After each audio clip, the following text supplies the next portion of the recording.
Hello and welcome to Cheetah TV. My name is Brian Badger from the Cheetah Conservation Fund. In this episode, again, we're going to go back to the Global Cheetah Summit that was held in Addis Ababa in Ethiopia in 2024.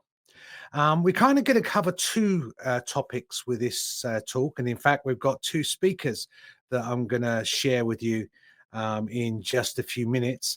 And that covers the illegal wildlife trade in the Horn of Africa, but also the research behind it. Now, where do we get the information that helps with the decision making to move forward to tackle the illegal wildlife trade? So the presentation is a joint presentation by Dr. Bogdan Cristescu, who's the CCF's Director of Ecological Research, and Mr. Abdinasir Hussein, who's the Director of Wildlife for Somaliland's Ministry of Environment and Climate Change.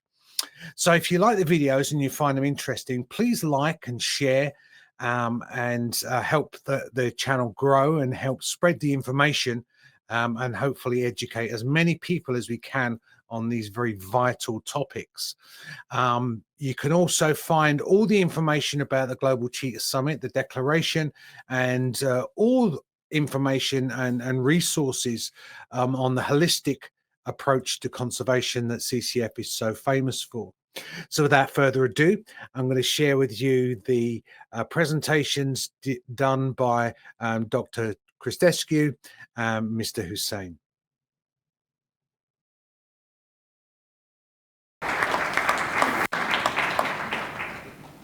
Thank you. Good morning, everybody.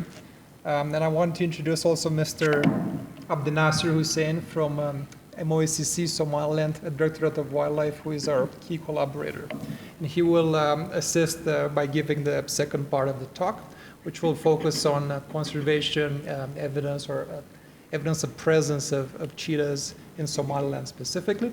I will give the first part of the talk that focuses on using potential cheetah prey species as a surrogate of where cheetahs might be in an understudied area of the Horn of Africa. So, of course, as a large carnivore, cheetahs are heavily dependent on where their prey might be found. And in arid areas and hyper-arid areas, it is actually very difficult to detect cheetahs. So one way to initially sample cheetah populations in areas where there is nothing known about them, such as some of the areas in the Horn of Africa, such as here, near areas delineated in these black polygons where CCF is working currently. It's actually pretty useful to try to estimate prey first, and that can guide us for sampling further cheetah populations. Unfortunately, though, across broad landscapes, it is not really possible to obtain wildlife estimates at a scale of landscape importance. So what we do have is, courtesy of FAO, we have access to livestock data. And this scale here shows just a gradient of low to high abundances of livestock in this area of interest. And that differs according to the livestock type, right? But even with this type of data, the publicly available information is quite old, 2015, and it's not always relevant for making decisions at a smaller level within jurisdictions of interest. So what I'm going to do next is I'm going to focus on an area of Somaliland that actually we are much more familiar with. It's the area that we have most data on at the moment in this region. So in 2022, in collaboration with the MOACC Somaliland, we carried out some road transects. So we basically drove across the regions of Somaliland, covering this vast expanse of land. And we recorded any wildlife that we saw, as well as presence of livestock. And we found that in this understudied area, the regions of Somaliland in the east, Sol and Sanag especially, had large numbers of potential prey individuals for cheetah. However, there was a great bias towards livestock. So there was several orders of magnitude higher abundance of livestock compared to wild prey. When we partitioned the data, livestock versus wildlife species, we found an opposite pattern. We found western Somaliland, this Awdal region, at the borders of Djibouti, had the largest number of sightings of potential prey species for cheetah. So that could be an important area where cheetahs might be present. And furthermore, looking at the species richness of wild prey for cheetahs, so how many species of gazelles and other potential cheetah prey that were there, Awdal again comes up as an important area.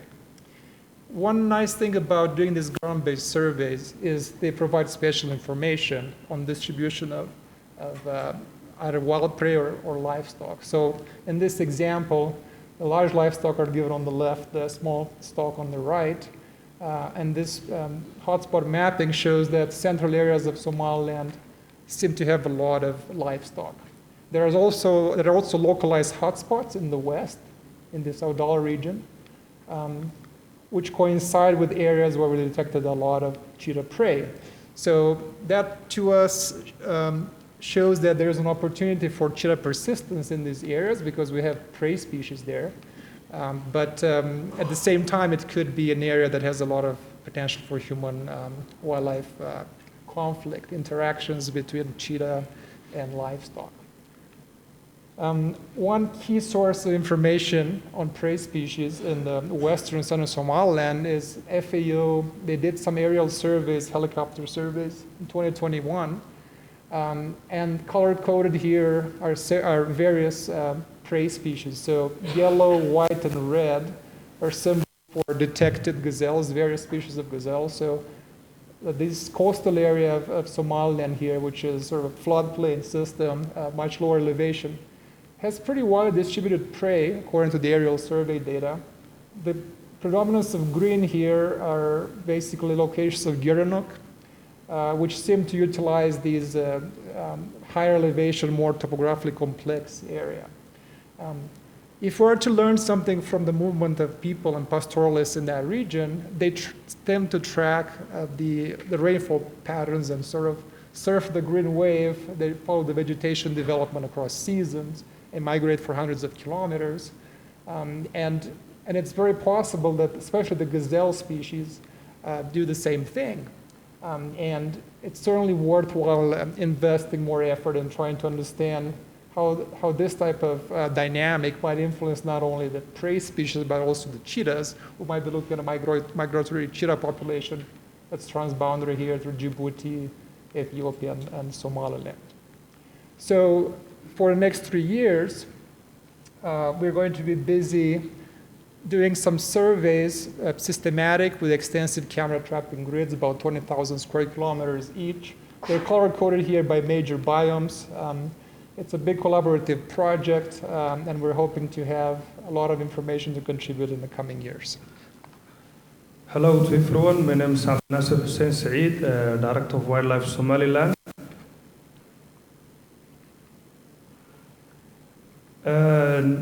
This slide is we just did together with the CCF to make a rapid survey to the Awdal region, and this is we cover to know how the species get from these regions, and also we are just interviewing for the community how they protecting to the wildlife, and also when we are making together with the survey, it's very important to be aware that our community should be very aware to protecting the wildlife in the wild. This is a community awareness campaign for the illegal wildlife trade. As you all aware, Somaliland take a huge role to fight for illegal wildlife trafficking that we confiscated between 2018 up to 2023, 163 cheetahs that trafficking for illegal wildlife trafficking. So the MOC and CCF take a huge awareness campaign for the community of the Awdal region, and to aware them to protect into the wildlife in the wild. And the only message that we are sending for the community to aware that the illegal wildlife trade, it's our Wildlife Act does not allow, to keep into the wildlife and to catch them, to make illegal wildlife trafficking. And also, as you see for the picture, we are just, aware for the young generation to be aware, and also we are trying to give them the message that we have it. So we did together, we are really thanks to our partner CCF to make awareness together, and the MOC Somaliland will take a huge role to aware for the community, for the different regions in Somaliland. And this is, as you see, this is Awdal region, and just we cover it to know how the species are live into the Awdal region, and you can see for the community of the area, where they just sharing with us the information that they get from, into the rural area. And when in 2021, they just share with us some people they have seen in the cheetahs in the region of Awdal.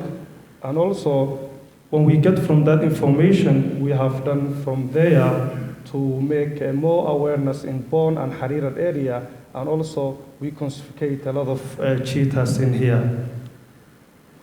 This is a evidence picture that a cheetah died that we get from between Harirat and Bon, and we are just making from awareness. Then we just receive from a cheetah died, and also this is the evidence that the cheetah in Somaliland and Somaliland will take to protecting to the wildlife in the wild.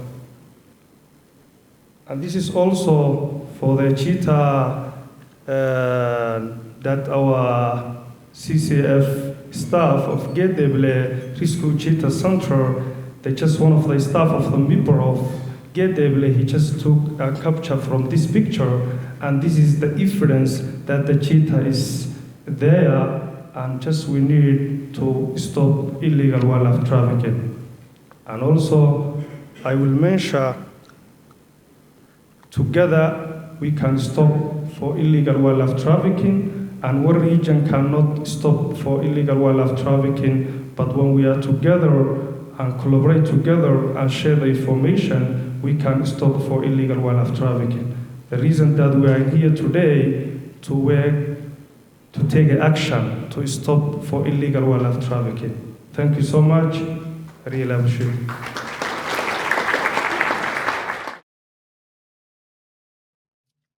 Well, that kind of demonstrates the depth of knowledge that's needed to make these types of decisions, to put these ideas and plans actually into operation, not just in the Horn of Africa, but throughout the cheetahs range.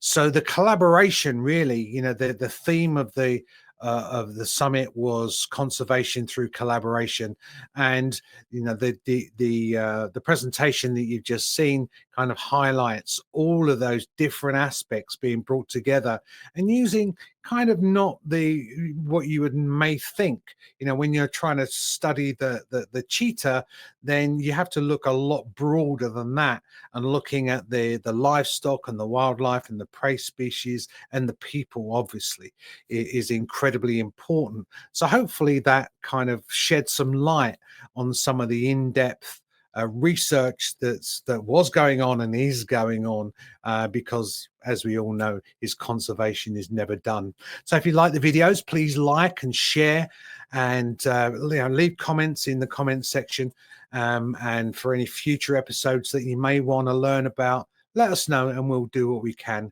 to do it. So like, share, and help spread the word. Don't forget, as always, you can find out lots of information, and there's lots of resources as well on the Cheetah Conservation Fund's website, which you can be found at cheetah.org. So until next time, thanks very much for joining us, and from me, Brian Badger, and all of us here at Cheetah TV, thanks very much for watching.